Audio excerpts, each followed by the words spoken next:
The made-for-TV movie The Night Stalker made Carl Kolchak an instant celebrity. It's not hard to see why. The film had everything.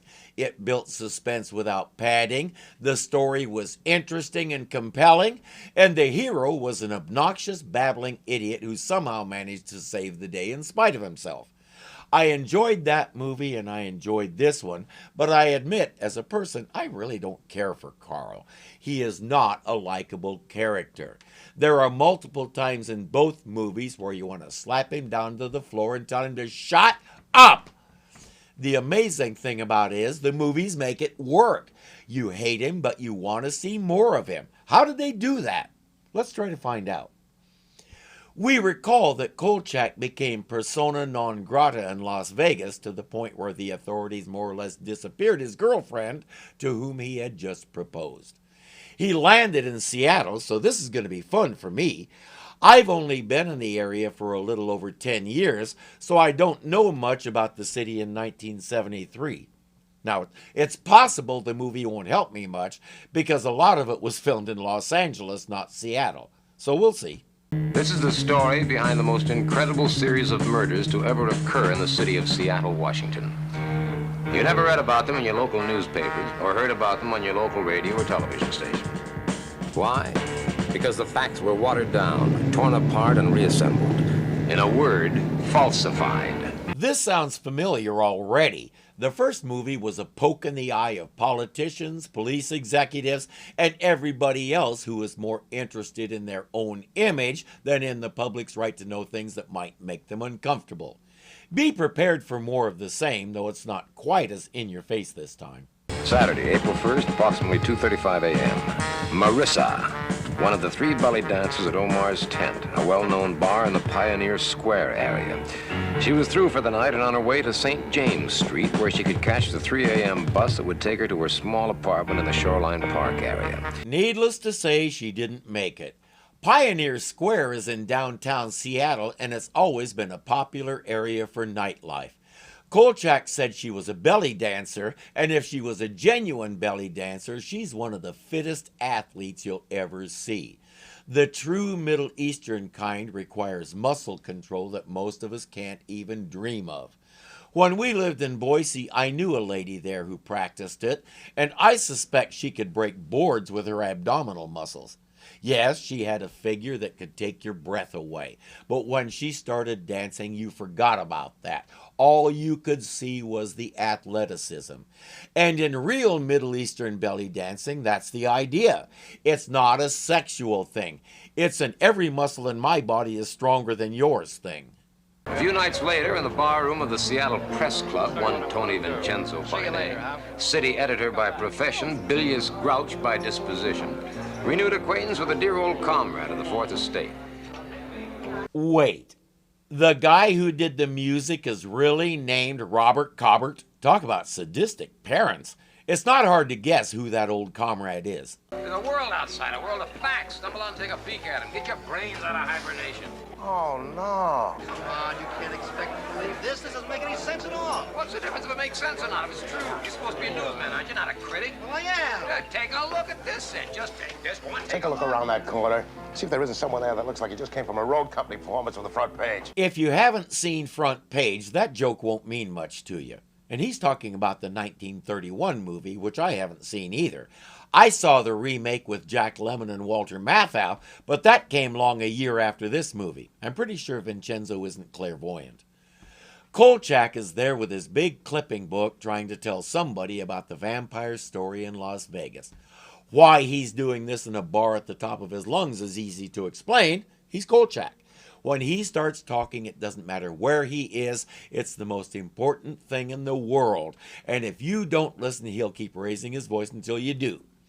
As I said, Kolchak is not a likable character, but that's his strength. He's pushy, loud, and rude. And it might get him arrested or thrown out of town or both, but he gets the story.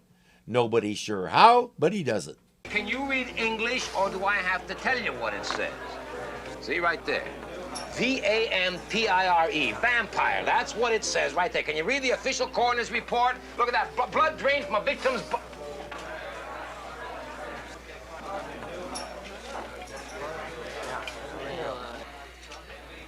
He also has a tendency to embarrass himself in the process.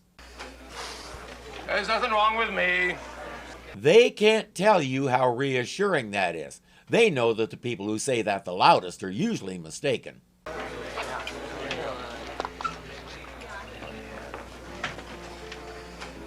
Vincenzo! Hello, Carl. What are you doing here in Seattle? What did I do in Las Vegas? Well, you fired me. That's what you did in Las Vegas. No. I didn't fire you. Well, in that case, then, you can hire me. Right, Vincenzo? Vincenzo is thinking, or I could not hire you, but he will. He can't help himself. I didn't show it, but toward the end of the first movie, he admitted that Kolchak is an awesome reporter. Get this straight, Mr. Kolchak. No carnival or hoopla tactics on this paper. They both work for Archon, or is his name Igor Crow. Today, he's Llewellyn Crossbinder. Is it just me, or does John Carradine's name get longer every time we see him? This isn't Funtown, USA. This is Seattle. We have standards here. We mind our P's and Q's. We hew precisely to the mark. We take our cliches seriously and only indulge in the oldest, most established ones. Kolchak's first assignment, the murdered dancer. There was nothing new. No useful leads given by the victim's friends, acquaintances, or family. Standard medical examiner's report. So far, the murder was a one-way street to nowhere. I'd like to take a... I said make an appointment with my secretary. You're going to have to make one. Captain, I'd like to make a little question. That captain is the head of this department, and Kolchak is making his typical first impression. There's nothing to do but start talking to people. He begins with Charisma Beauty, one of the other dancers. Charisma Beauty? Who are you? Who's there, Wilma? Miss Beauty? Yes, I am. Charisma, real name Gladys, fits every blonde joke you've ever heard. Wilma is her partner. Kolchak calls her Charisma's husband, and he's not too far off. They didn't play it up much, but this was a bold move in 1973. Wilma's last name is Krankheimer, by the way. Perfect. He has one other dancer to talk to, Louise Harper. By day, she's a graduate student, and she's late for class. Scheherazade? Louise Harper. Oh, hi. I'm sorry I can't talk to you now. I'm late for class. Listen, if you want to sell me something, come back later. I must tell you, though, I really don't have any money for extras, so you're just wasting your time. Yeah, but Listen, I'd like to talk to you. I am so late for class. Egad, Motormouth Kolchak has met his match. She finally says, come by the club. That's the only time I might have a chance to talk. While he's waiting to do that, another victim turns up. Cocktail waitress, Gail Manning. Disposed of sometime after 2 a.m. on the morning of Thursday, April 6th, a block and a half from the first murder. Captain, what do you intend to do about it? Who are you anyway? He's obviously a reporter, Captain. You can't have something like this come over the police scanners and not expect the press to be all over it. My name is Kolchak, sir, with the Daily Chronicle. I'd like to ask you a couple of questions on this. My back. When you get in your car, wait a minute. Listen, Captain, I got a lot of problems I got to take care of. I'm going to say he rose to the rank of captain on the strength of his people skills. The police won't say anything, but the medical examiner's press conference offers some interesting details. Checking underneath the victim's hairline, we located what appears to be a needle puncture near the base of the skull, from which a small amount of blood was removed. Was there any puncture or loss of blood in Ethel Parker? We haven't had a chance to check on the puncture yet, but there was apparently a slight decrease in normal blood content. Captain Schubert doesn't like where this is going and shuts Kolchak down again. Time to visit a certain morgue attendant who will tell you anything you want to know in exchange for a good bottle of scotch. Ethel Parker not only had a needle puncture in the back of her skull and loss of blood, she also had a broken neck. Well, that's not so unusual in the case of a strangling. Gail Manning also had a broken neck. So what? Maybe I ought to give it to you as a morgue attendant told me. He said that the killer had to be an incredibly strong man. Not only were the necks broken, they were crushed. This guy is as strong as Superman, apparently. And what's with the needle and the blood? He only takes a few cc's, so it's not another vampire, but something weird is sure going on here. Oh, no, wait a minute. That's what the man said. On the throats of both victims, there was a residue of rotted flesh, as if they had been strangled by a dead man. Zombies don't usually go for a little syringe of blood and nothing else, unless this zombie is a gourmet snob. Friday, April 7th, 10:21 p.m.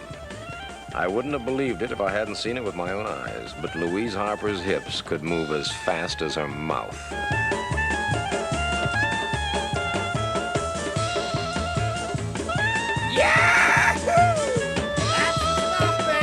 We have some clever camera work here.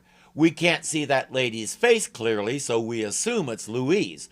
Then we have some cut-ins of Louise from the waist up. I did a fair amount of digging, and as best I could find, Joanne Flug never actually learned how to belly dance. But kudos to the director, the way he shot the different angles, you wouldn't know it. Joanne Flug was just getting started when she got the job voicing Susan Storm in the 1968 Fantastic Four series, but she made her fame as Lieutenant Maria Schneider in the movie MASH. Oh, you don't remember Lieutenant Schneider? You probably know her better as Lieutenant Dish. Hawkeye and Trapper named her that the first time they met her. The role wasn't that big, but she made a big impression with it. She had plenty of work from then on, but according to her own testimony, somebody was always coming to her wanting her to do nudity. She consistently refused, but producers and casting directors seemed a little slow to take the hint. I don't know whether that had something to do with it or not, but she quit acting somewhere in the late 90s and became a motivational speaker, which she's still doing today. And now, the world-famous Charisma Beauty.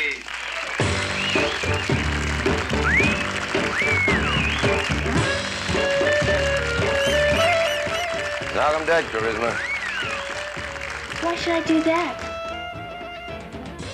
I like them. I couldn't deprive you of that. Anytime you do something dumb and think you're not too bright, watch that clip. I guarantee you'll instantly feel smarter. Princess of the East? No. Dimwit of the West. Listen, I just can't talk to you right now. I've got to know algebra. Well, I'm great at figures. Bet you are. Go away. You know, if I could find a way not to eat, I sure could save a lot of time. And that time would be so boring. We have a lot of what we call family mottos around here, and one of them is this: some people eat to live. We live to eat. I mean, about the guys, thank you, Charlie. Yeah, about the guys who come to see you dance, the regulars, you know. Did you find any strange ones in there, any odd ones, any weirdos? Uh-huh. They're all weird. I mean, they sit there and stare at you with these big glassy eyes. I'm with her. I've never understood the appeal of things like strip clubs, lap dances, all that stuff that gets you all worked up, but you can't do anything about it but embarrass yourself in front of her and maybe get arrested. I don't get it. Same with porn. I've never understood the appeal because it's nothing but a picture. I can't do anything with it. I can't interact with the people. I can watch. Whoopee. And I understand the appeal of lesbian porn even less. By definition, it excludes me from the party. No outdoor plumbing allowed. So what good is it to me? Somebody will probably call me a fuddy-duddy over this, but if I am, I've been a fuddy-duddy since I was 17. That was the first time somebody showed me a Skin magazine, and I said, so what? My opinion hasn't changed. What was that? Oh, that's the Underground Tour. A what? The Underground Tour. It goes down underneath Seattle. Oh, you're kidding. Yes, there's ruins underneath the streets here. What they call Old Seattle. They still do the underground tours. I need to take one of these days. It does look interesting. I'll let Charisma tell the story. There was this big fire back in 18-something or other, and for some strange reason I don't know about, they built it all back up, twice as big as it was before. Reader's Digest, eat your heart out. That was the most condensed version I ever heard. There were problems with the tide flooding streets as well, so the city finally built a seawall and rebuilt the city on top of the old one. Old Seattle is still down there, pretty much frozen in time. Again, I need to get up there and take the tour. I have a feeling it's creepy enough that it'll help me get in the right frame of mind for this series. Wilma is afraid Charisma might be flirting with Kolchak, so she'll drag her away. Kolchak is off to the paper's morgue. That's where they keep all the back issues and everything else related to the paper for later research. Titus Berry runs the place, and he lives for research. Here we go. Thanks. Most welcome. I envy you. You do? Research. That's where the joy lies. I'm inclined to agree because research leads to learning new things, and I love learning new things. Kolchak has a somewhat different opinion, which is why he leans on people like Mr. Berry. For instance, no one has yet mentioned the distinct resemblance between this current series of strangulations and another series in the year 1951. Or was it 52? Those killings are a precise match to these. Puncture wounds, small amount of blood taken, cervical vertebrae crushed. 6 victims, then nothing for 21 years. I hardly think we can say we have the same killer now as in 1952. Read on. Again? Again. Incredibly strong and had the rotted features of a corpse? Those are exact quotes, word for word, from Man of Simon Action in 1952. Oh, you know I can't print this. Does the word copycat mean anything to you two? Nobody will explore that possibility, given the number of similarities and the fact that the killer would be at least my age by now. A copycat killer makes the most sense. That's probably why nobody thought of it. There! Oh! An open invitation to the killer. Listen to this. I intend to walk the streets of the Pioneer Square area every night from now on. Just let him try to kill me if he dares. He may be sick, but he's not crazy. I think you're a little old for him. He goes for girls in their 20s. Sunday, April 9th, 1:42 a.m. Joyce Gabriel, on her way home from a late date, didn't know it was a bad idea to be in the Pioneer Square area late at night.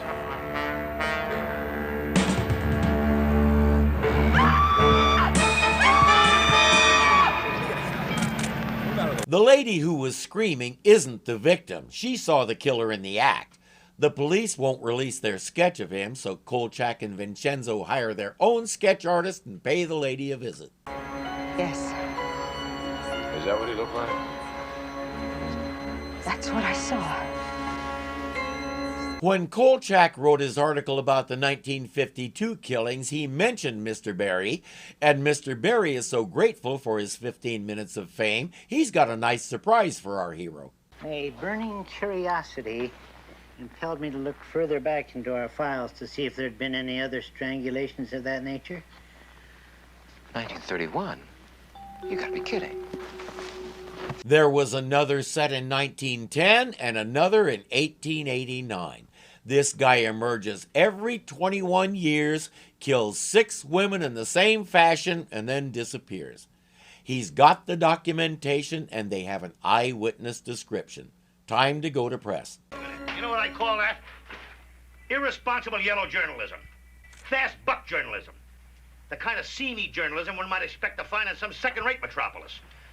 The sordid brand of journalism, which is based not on the public wheel, no, but on the private cash register. Psychologists call it déjà vu, the distinct impression of having had the same experience before. Imagine that. Another police captain who doesn't like it when you get in his face and talk down to him. What are the odds of it happening twice? Item. We had no right to throw the public into a panic. Translation. Tourist season was coming up and Seattle couldn't survive without it. Item. We had no evidence to support our statement that there might be a connection between the 5 sets of murders since 1889. Translation. We knew more than we were supposed to. That's the definition of a reporter's job. If the captain has a problem with that, maybe the reporter should be asking why. Item. The authorities were going to keep a watchful eye on us, particularly me, from now on. Translation: after a beef hiatus, I had once more taken up permanent residence inside a pressure cooker. Correction. Once again, he's built a pressure cooker around himself, closed the lid, and turned it on. He did all this himself. A trip to the library verifies that the earliest murders were the 1889 ones, so that's where he needs to start. As near as I could make it out, every set of murders had taken place over a period of 18 days, which meant that our killer, whoever or whatever he was, only had a week and a day to find his last 3 victims. That night, about 11:45, he reduced the number to 2. But the city may be in luck. A cop car spotted him just as he finished his task.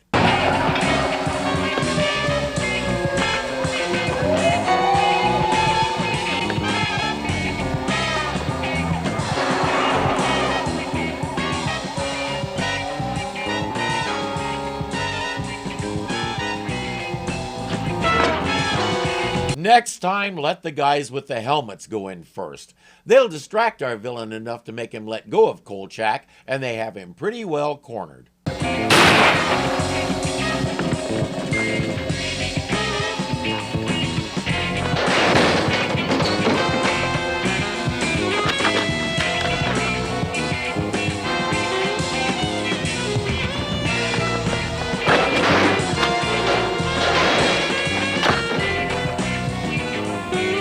Or not, we have another bad guy who uses cops as shot puts.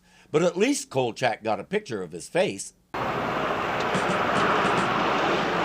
Where'd he go? We didn't see anyone.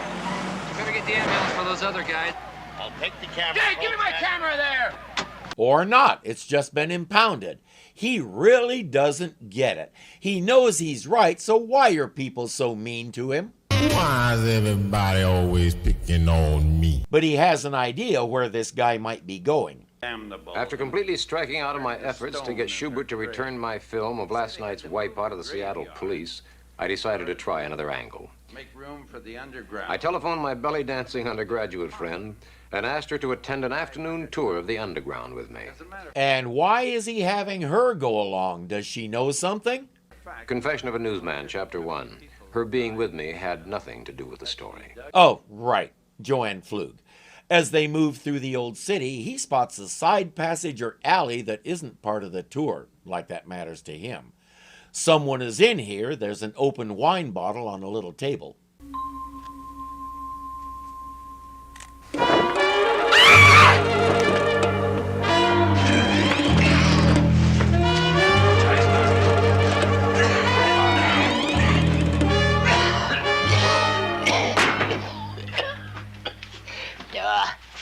Too old for this.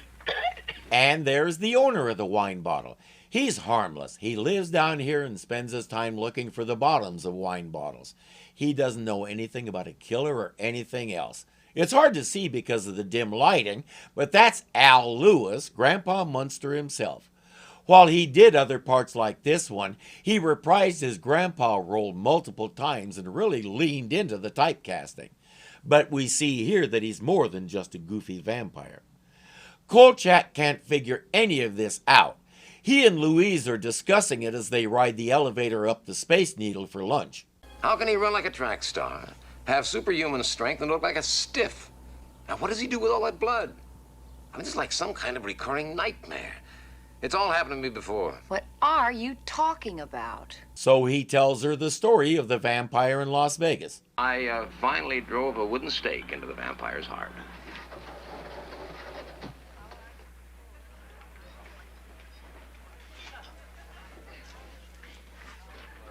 Well, what do you think? What do I think? I think those people will remember this elevator ride for the rest of their lives. Hey, a story like that beats the heck out of canned music. The restaurant at the top of the Needle isn't there anymore. Some kind of upscale bar has replaced it. I'm not surprised. The food at the restaurant was horribly overpriced and it wasn't that good. You were supposed to pay in advance down at the bottom and the menu was tiny. I think they expected people to care more about the experience of being up in the sky than they did about the quality of the food. They were wrong. Louise knows a professor that Kolchak needs to talk to. She's an expert on all things supernatural, macabre, and spooky. Her name? Professor Crabwell. How can a man over 100 years old retain his vitality? Is it possible?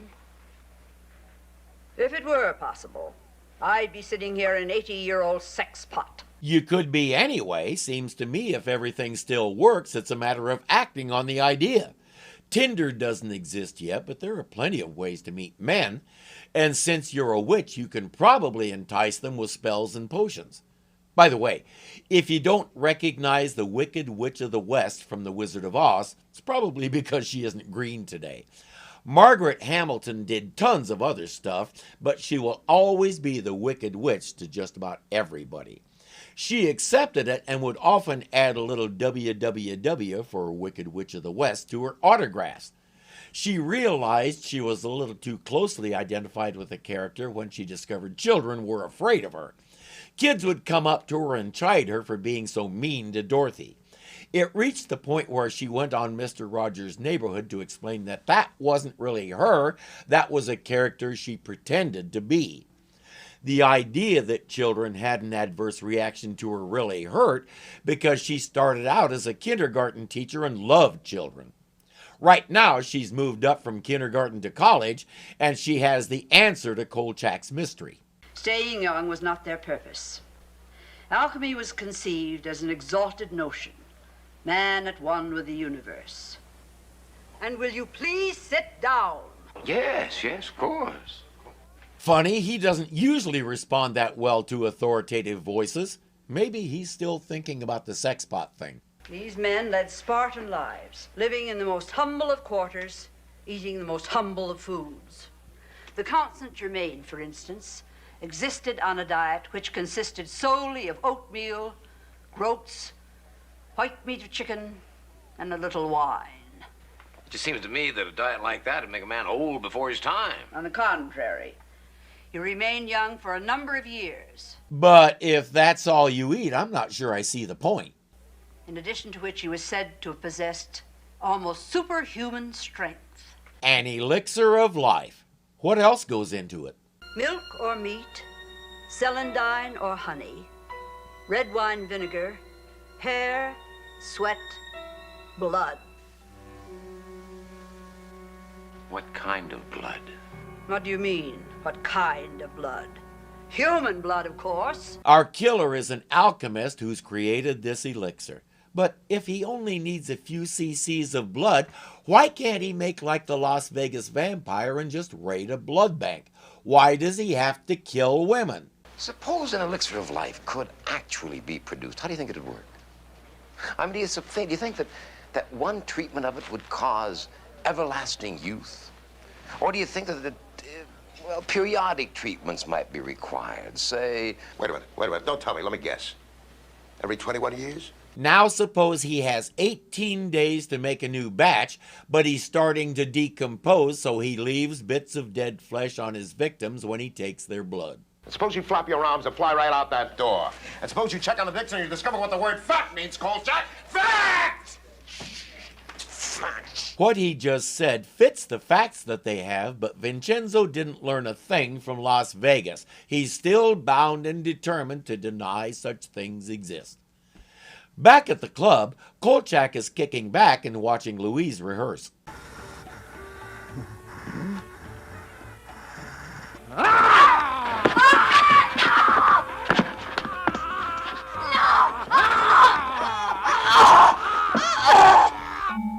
Thursday, April 13th, 1:25 a.m. The dressing room in Omar's tent. Charisma Beauty was plain old Gladys Weems again. Poor Charisma. And now Louise is angry. From here on out, she'll be with Kolchak every step of the way, trying to find the man who killed her friends. I'm sorry, Captain Schubert is very busy. Yeah, well, I gotta see him. I said you cannot go in there. I'm going in there, sweetheart. What's going on here? I told him you were busy, sir. I've been trying to see you since 1:30 this morning, and I'm not going to leave until I do. It's all right, Sheila. I'm sorry, sir. It's all right, Sheila. Vincenzo told him to look up the word fact. He should have told him to look up the word respect. A little of it could go a long way with a lot of people. You got to put police women on the waterfront streets at night. Do I, Mr. Yeah, you Kolchak? do. You got 5 days in which to catch the killer. Otherwise, he's going to disappear. Oh, is he, Mr. Kolchak? Yeah, he is. He is. Case in point. You don't tell this guy you gotta do anything, he'll react like most anybody who hears some obnoxious stranger giving him orders. If he tried to discuss it with the captain, he might get a little better hearing. Every 21 years since 1889, he has killed 6 women in 18 days precisely. Precisely, Mr. Kolchak? Precisely. Precisely. Well, no doubt we lack your eagle-eyed perception, but somehow we fail to see the exact, precise pattern you keep babbling about. See, the thing is, they quietly have been checking his theory, and the captain is going to start poking some holes in it. In 1952, there were 8 murders committed during an 18-day period. Now, what does that do to your theory? 2 of them by stabbing, which invalidates... And after the 6th strangulation, an eyewitness described the murderer as being, quote, rather handsome, unquote. Oh, you mean you missed that? There was also no rotting flesh on the latest victim. I would think the answer to that is obvious, but not to Kolchak. He's completely stumped, which kind of describes his life in general. I don't like this police captain. He's most likely as corrupt as every other police leader Kolchak has encountered. But I like Kolchak even less. Still, I think I've figured out one aspect of how they made him work as a character. When this started, I was having flashbacks to Billy from Misfits of Science. But Carl isn't Billy. Carl sometimes understands what a pathetic bungler he is, and every so often he realizes he's trying too hard and gets knocked down. Billy Hayes never reached that point. From the start of the series to the finish, he was hopelessly full of himself, and if he did get put in his place, it was done comedically. Not here. When Kolchak gets slapped down like he just did, he goes home with a bruise. And not just a bruise, one that we can feel. It makes us instantly sympathetic, and we keep hoping he'll succeed, because it'll just be sad if he doesn't. As often as not, we wanted Billy to fail because he just was not a sympathetic character. For all his faults, Kolchak is. There's a little bit of him in all of us. We all want to make our mark, and we all have no idea how. We do the best we can, and sometimes we do it wrong like he's doing, and we get some clown with a little authority in our faces telling us we didn't do the job right, or we didn't do it on time, or we're fired. Each of us can fill that blank with something. So we stick with Kolchak because we understand him. I suspect there are other things, but that's the first one I've noticed. Facts obviously mean nothing to you at all. There is one last fact, Captain. By next Tuesday, that killer's going to disappear for 21 years. And the way your police have got the Pioneer Square area bottled up, he isn't even going to show his face. Which face is that, huh? The rotted one of your so-called super killer your newspaper saw fit to print? It's a fair question. Will he look like that, or will he be rather handsome? If Kolchak would take 2 minutes to think about that, he might have the answer, but he's too busy being indignant. So-called? I saw that so-called super killer wipe up the streets with your so-called police force. I had pictures to prove it that you wouldn't let me print. The captain has had it. He rips into Kolchak about every pushy, obstreperous, disrespectful thing he does around the station and says, "Stay away for several days or I will put you in jail. Good night, Mr. Kolchak." At least search the underground. The killer's down there. That's where he isn't. The underground was searched. Nothing at all was found. Sheila! Yes, we did that without consulting you.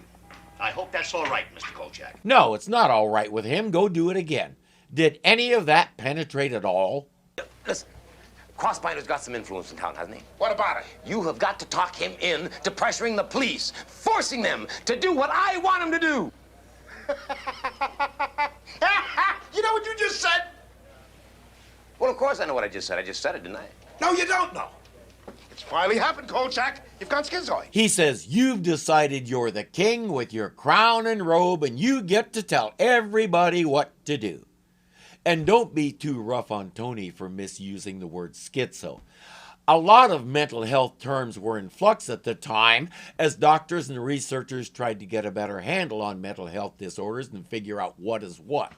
Even they couldn't keep up, so it's unreasonable to expect an average guy like Tony to do so. You have lost your guts. You have sold out. Sold out? Sold out. Why, you miserable, egocentric... You are off the story. I am what? You heard me. You are off the story. You know something, Tony? You're getting old. You're getting very old. Out. Out! Out! Get out! And he doesn't understand why people don't like him. But I think I've found another reason why audiences did. We are Kolchak. We blunder along, always saying the wrong thing, but knowing our heart is in the right place. Nothing ever quite falls into place the way we want it to. I just described the first 40 years of my life. What happened at 40? I got diagnosed with attention deficit disorder with hyperactivity, better known as adult ADHD, and I went on medication. It's amazing how well I can get along with people now. Hey, Carl, Ritalin is less than $1 a pop on the street. Try some.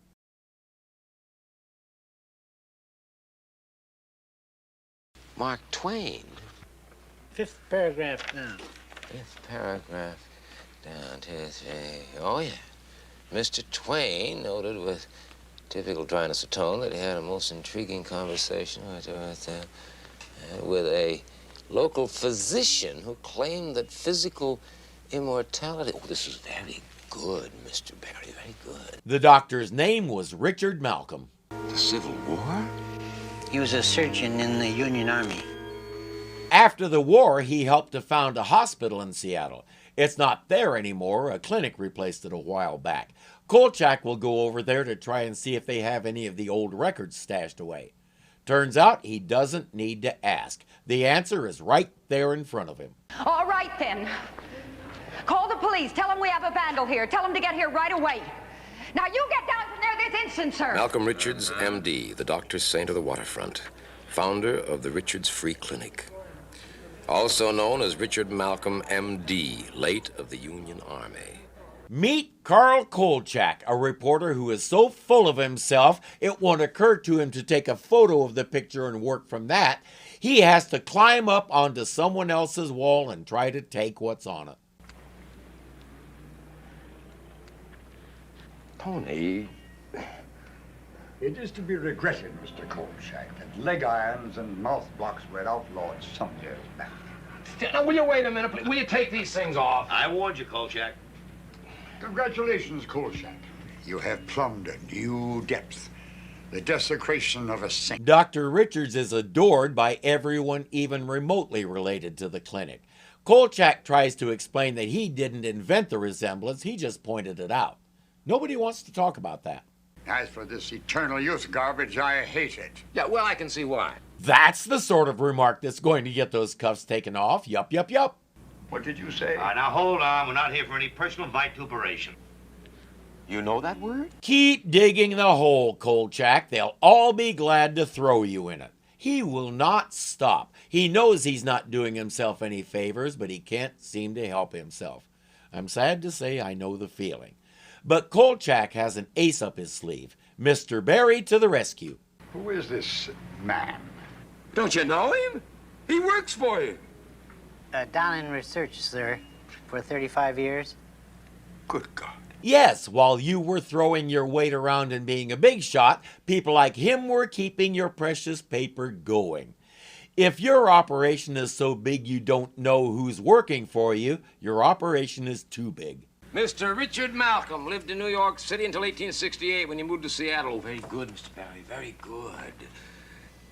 Several months before he left New York City, that is, 6 women were strangled over a period of 18 days, precisely. Sound familiar? Please tell us more.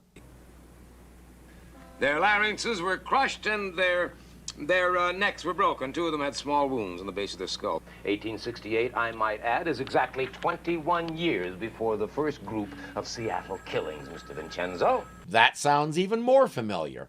A question I have would be why he moved to Seattle, but we won't get an answer to that. Item, following the fire of 1889, in which the wife, stepson, and daughter died of smoke inhalation, Dr. Richard Malcolm disappeared. 1889, as we know, just happens to be the year in which the first group of 6 killings occurred, Mr. Vincenzo. The death of his family seems to have put him over the edge. Sometime later, Dr. Malcolm Richards appeared, apparently out of whole cloth with no background, established himself and helped build the clinic. In 1931, following reports that he had developed some kind of a, quote, strange degenerative skin disease, unquote, Dr. Malcolm Richards disappeared. Well, 1931, just by coincidence, happens to be the year in which the third group of similar killings occurred, Mr. Vincenzo. It's shaping up enough now that Crossbinder wants to hear the rest over Captain Schubert's loud objections. But there isn't just more to tell. Mr. Barry brought visual aids, too. Now, this photograph of Dr. Richard Malcolm and the slightly doctored photograph of Dr. Malcolm Richards are identical down to the white scar above the right eyebrow. I can't keep letting him call that a photograph. It's a sketch. It's a very good one, but it's still a hand-drawn sketch, not a photo. Either they're all letting that go by, or they're so blown away by the resemblance they haven't noticed. Huh? Now, this photograph was taken during the Civil War when Dr. Richard Malcolm was a surgeon with the Union Army. The photograph of Dr. Malcolm Richards was taken in 1926. It showed a man in his 40s. Now, how can a man almost 90 look like a man in his 40s? He took a bath every day in a 55-gallon drum of oil of Olay. Not many people realize just how powerful its regenerative properties are. Facts, gentlemen. Facts. Well? Yes. Well? You shut up. Hey, don't abuse the help. Well. Fascinating. All right, what are we supposed to do now? Congratulate you? Find him, mister. Go down underground and search for him. You haven't searched enough.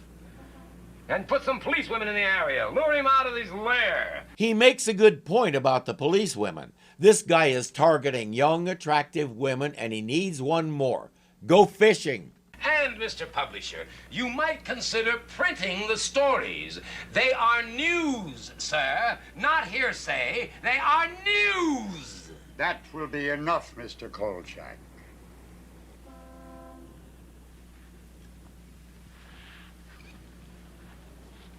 The captain and Vincenzo both keep trying to intimidate Kolchak by yelling at him and threatening him.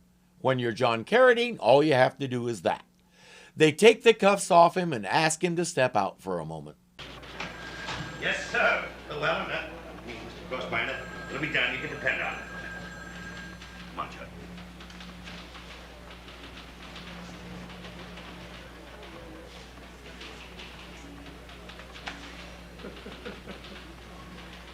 When you're John Carradine, you can also be impossibly patronizing without saying a word.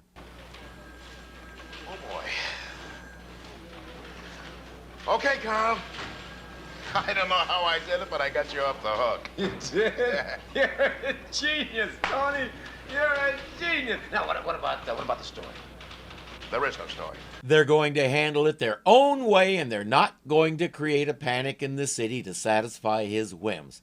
And he's still off the story. Now, your next assignment. Your next assignment, courtesy of Mr. Llewellyn Crossbinder. Your next assignment, bright and early tomorrow morning, you're covering the Daffodil Festival in Puyallup.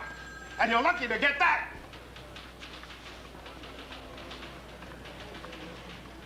Puyallup. That's how we say it. This is how we spell it. How we got the one from the other, I have no idea. And by the way, the Daffodil Festival is in Tacoma. It was with deep regret that I chose to forego the joys of daffodils in Puyallup, but I had other plans. Saturday, April 15th, 2 a.m. We started out. One belly dancing undergraduate and one reporter who, despite his air of spit-in-their-eye confidence, hoped to heavens he wasn't hastening said undergraduate to her doom. When I watched this the first time, I practically shouted, "Why is he dragging her into it?" He didn't. She demanded to be involved. She's just angry enough about what's happened to her friends that she's willing to be the bait. Thing is, they both have to be careful because if the police catch either of them down here pulling this, they won't see the outside of a jail door for quite some time. Will you please stop looking around like you're suspicious of something? Just walk natural. Go on, I'll be right behind you. I'll be right behind you. Just act casual. She can do that as long as she's sure he's behind her watching. A few nights go by without incident.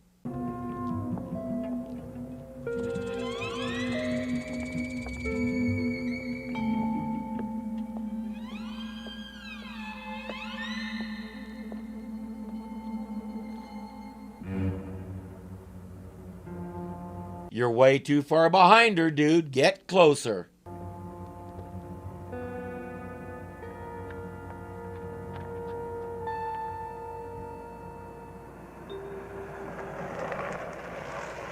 I tried to tell him.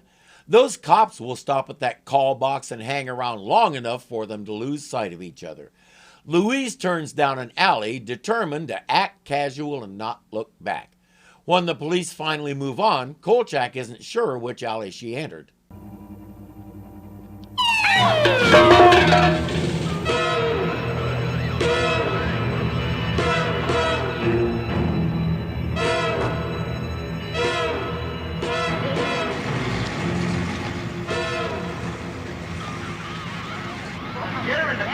Really? And what's the charge? Walking while female?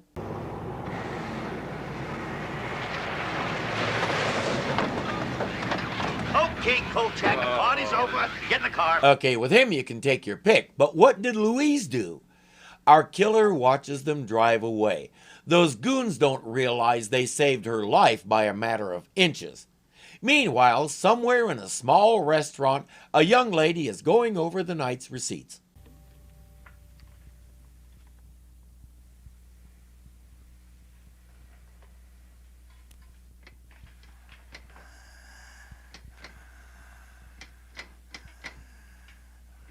Who's there? We're closed. Based on the accent, I'm going to say a French restaurant. In a few moments it won't matter because simple locks won't stop this guy.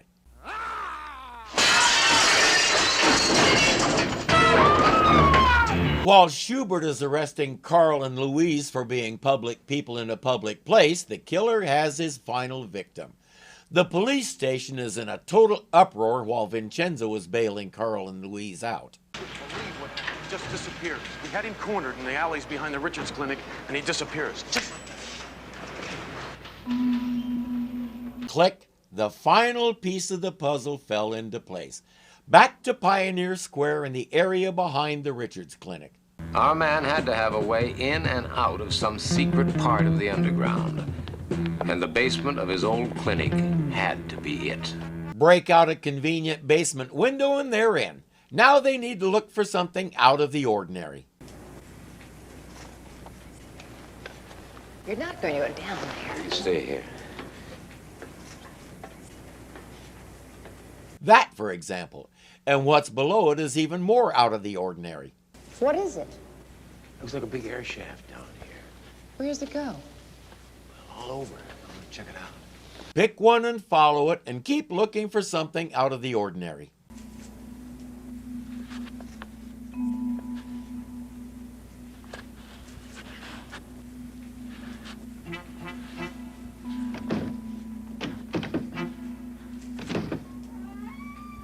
I'd say a trapdoor qualifies as something out of the ordinary.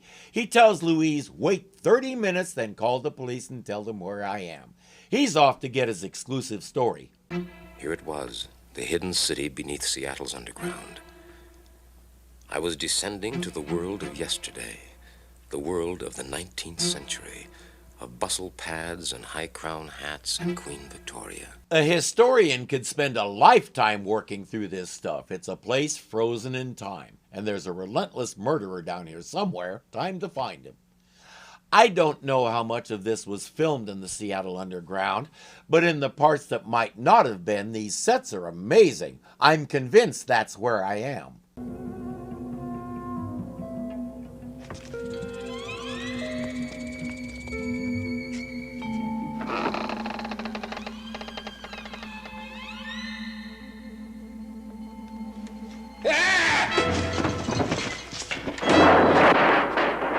Oh, man. man, he killed Grandpa Munster. Now we're all furious at him.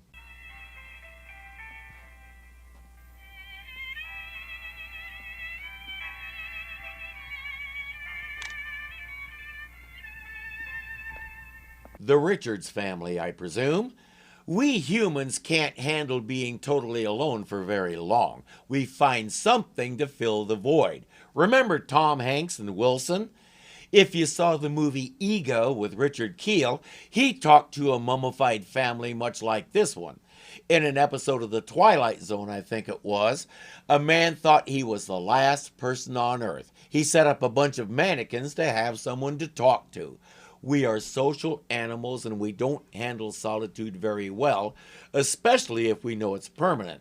Our minds have to have that interaction, and we will have it, even if we have to manufacture someone to interact with.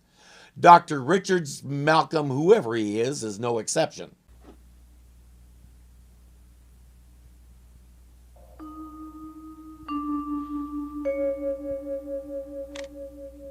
I can't help wondering why he's using an Instamatic camera instead of a commercial-grade SLR.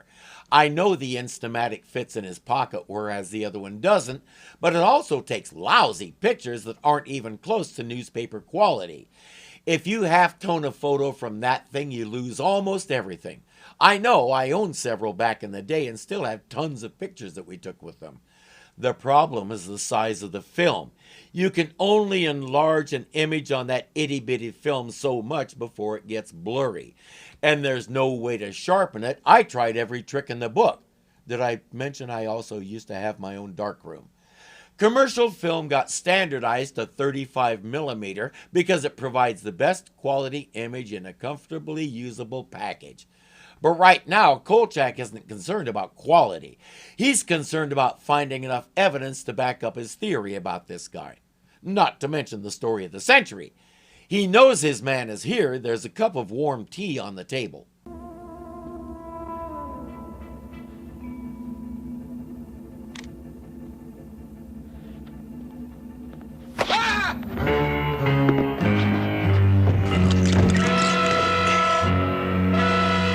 Hello, Oscar.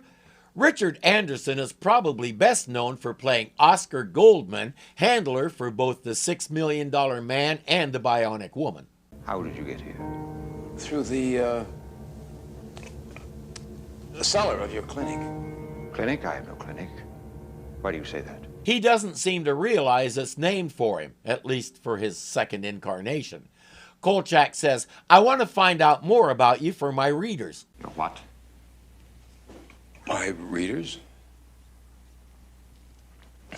His readers. Did you hear that? Nobody is ever going to hear from you again. I'm not sure what else Carl expected. He'd better hope those 30 minutes are up and the police are on their way. I'm just a dumb reporter doing his job.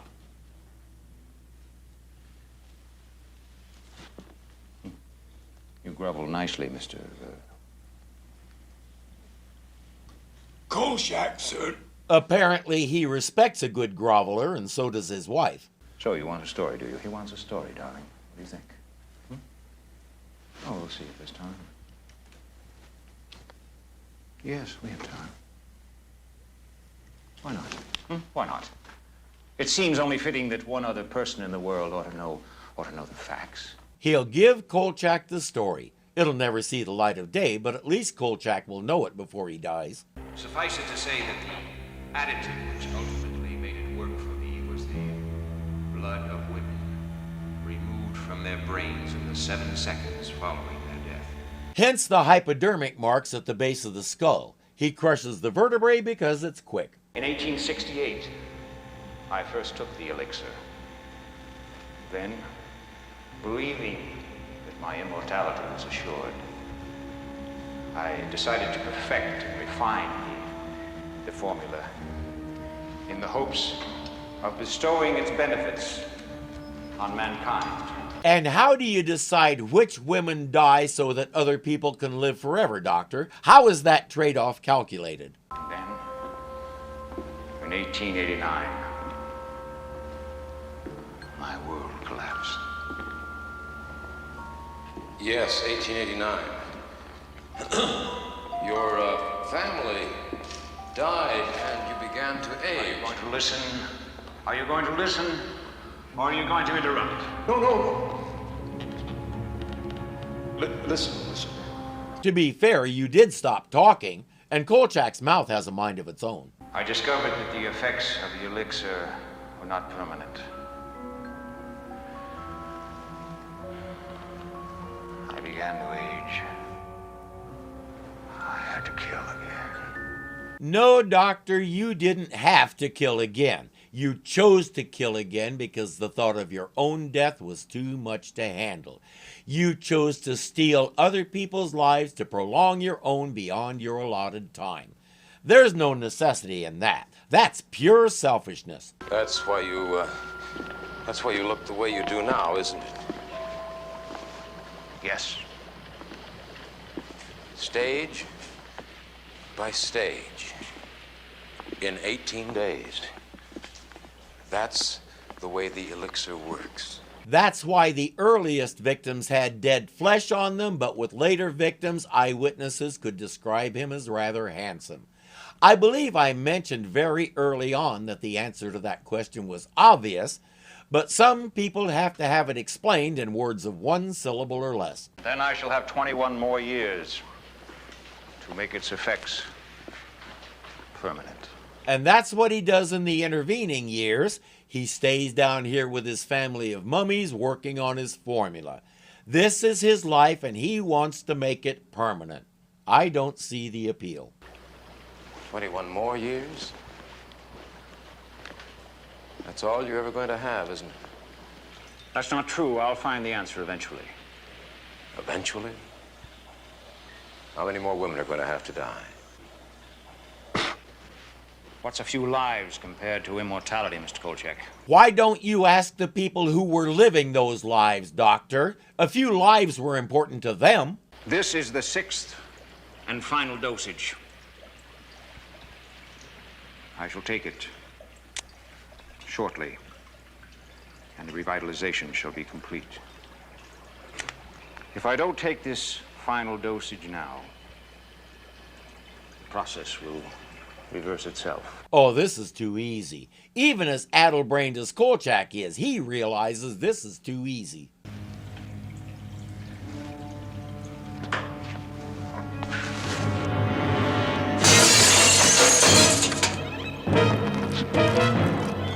This year's Cy Young Award goes to Carl Kolchak of the Seattle Underground. You will never see another pitch more perfect than that one.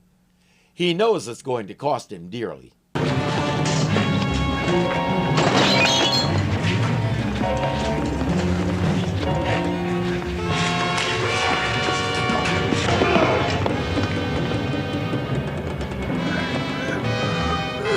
Looks like he's done for, but at least he can die knowing this guy won't last much longer than he will.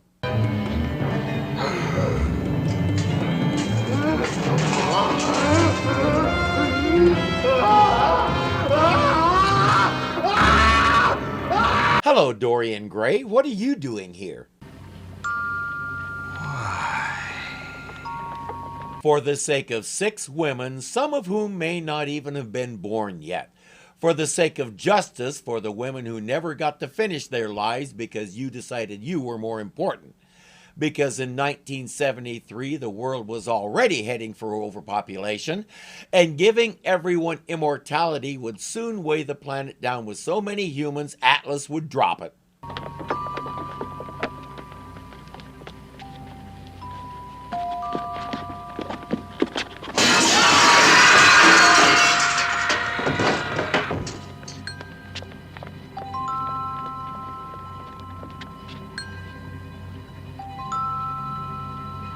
A 100-year killing spree comes to an end.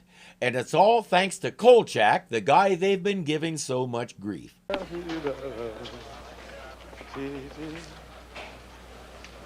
Hey, buddy boy.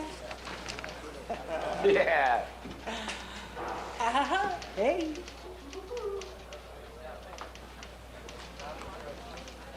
Yep, Police tracked him down and in a pitched gun battle were forced to kill him. They still don't know who he is. That's the story Kolchak wrote. Too bad he didn't know that. I've heard of yellow-livered sellouts before, but this I don't believe. Now, wait a minute, What is this Kolchak? identity unknown garbage? Where is my story? You want your story? Yeah. All right. I'll give you your story. All 20 copies. What do you mean 20 copies? That's all that came off the press before Crossbinder stopped him. Translation, he tried. Vincenzo tried to run the story. Crossbinder overruled him and planted the phony story. Since Crossbinder owns the place, he gets to do that, and there's no way Tony can stop him. Let's get out of here. Get out! And next time you do me a favor, here, you see me again, just keep walking. With pleasure! And thanks, Vincenzo! Thanks for nothing! Again, he tried. Kolchak has learned nothing over 2 feature-length movies.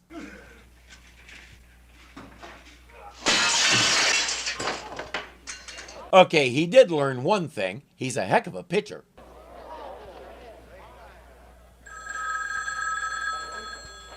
Hello. Oh. Yes, sir.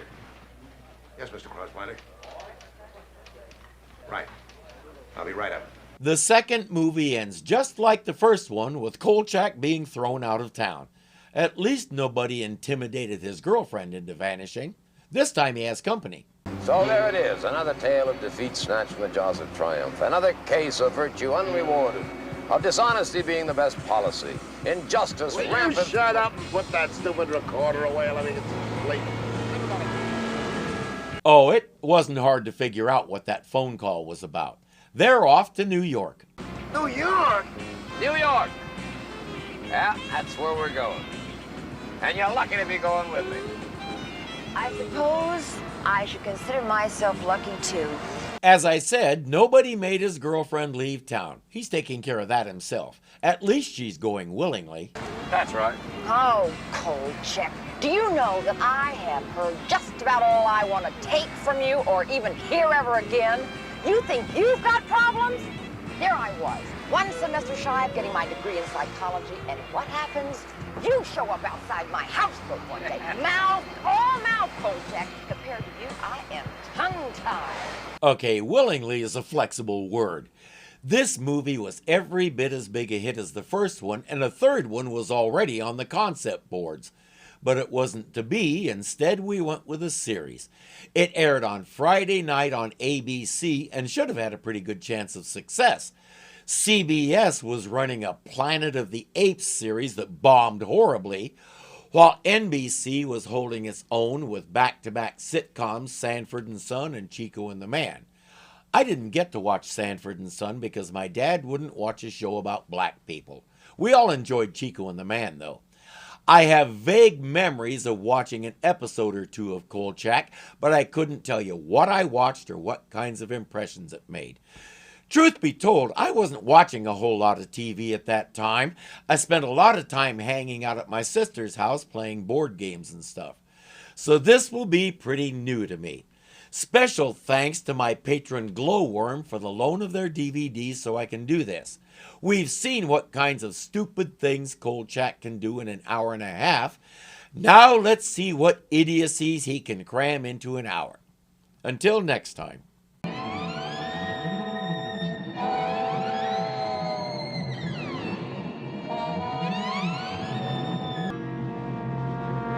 It's not hard to guess who that old comrade is. There's no... Okay. When she got the voice of... Got the voice of jobbing Susan Storm, yeah. We can't see that lady's face, so we... Stood the appeal of things like strip clubs, the Wicked Witch of the Rest... Rest?